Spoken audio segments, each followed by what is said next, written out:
కుటుంబానికి 2 కోట్ల రూపాయలు మా తరపు నుంచి, అనగా అల్లు అర్జున్ తరపు నుంచి 1 కోటి రూపాయలు, నిర్మాతలు శ్రీ రవి గారు నవీన్ గారు కలిపి ఒక 50 లక్షలు మైత్రి తరపున, ఇంకొక 50 లక్షలు సుకుమార్ గారు ఆయనే వచ్చి ఉండాలి, వారి అన్నయ్య గారు అబ్బాయి అశోక్ వచ్చున్నారు.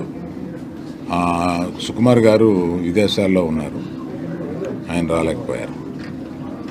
ఇదంతా కలిపి 2 కోట్ల రూపాయలు కుటుంబానికి అప్పచెప్పమని చెప్పి మన ఎఫ్డిసి చైర్మన్ రాజు గారిని రిక్వెస్ట్ చేస్తూ ఆ డబ్బుని వారికి రాజుగారికి అందజేసి వారి కుటుంబానికి అందజేయమని చెప్తున్నాను.